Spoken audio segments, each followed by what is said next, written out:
आदाब, मैं हूं वसतुल्लाह खान। जहां इम्तिहान होगा वहां नकल भी होगी। पहले इनफरादी सतह पे होती थी, अब सनदी पैमाने पे होती है। मेरा ताल्लुक जिस नस्ल से है वो कमरा इम्तिहान में आने से पहले हर मजमून के गैस पेपर्स में दिए गए गुज़िश्ता बरसों के सवालात और जवाबात रट के आती थी। मतवक्का सवालात के नोट्स बारीक बारीक हरूफ में कागज़ पे लिख के लाती थी। कमरा इम्तिहान में किसी ज़हीन तालिब इल्म के करीब करीब बैठने की कोशिश होती थी ताकि इशारों में जवाब मालूम हो सके, और अगर उसके पास इजाफी वक्त हो तो हमारा भी जवाब लिख दे। कोई बदमाश तालिब इल्म होता तो मेज़ पे चाकू रख के भी पर्चा हल कर लेता था, या उसकी जगह कोई और पर्चा दे दिया करता था। निगरां थोड़ी बहुत रिश्वत भी ले लेते थे या वैसे ही तरस खा के सरफे नज़र कर जाते थे। लेकिन अब हालात बदल चुके हैं।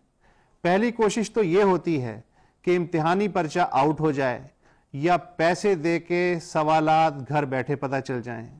अगर ऐसा ना हो सके तो इम्तिहान शुरू होते ही आंसर शीट बाहर आ जाती है और वक्त मुकर्ररा से पहले चीटिंग माफिया का कोई आदमी वो आंसर शीट लेके मुतल्लिका अमले के हवाले कर देता है, जो सीरियल नंबर के हिसाब से उसे जायज़ तरीके से हल शुदा आंसर शीट्स के दरमियान रख देता है। कुछ इम्तिहानी मराकज़ में VIP कमरे भी होते हैं जहां इत्मीनान से तजर्बाकारों की मदद से जवाबात लिखे जाते हैं। हैंड्स फ्री मोबाइल फोन्स के जरिए बाहर खड़े जवाब लिखवाने वाले से भी राब्ता रहता है। अचानक इम्तिहानी मराकज़ भी बदल जाते हैं। मर्जी का इम्तिहानी अमला रखवाया और हटवाया जा सकता है।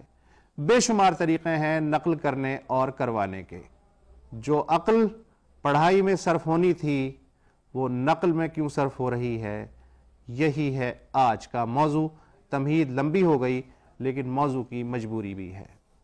हमें कॉल कीजिए 0800 14455 पे इस वक्फे के बाद।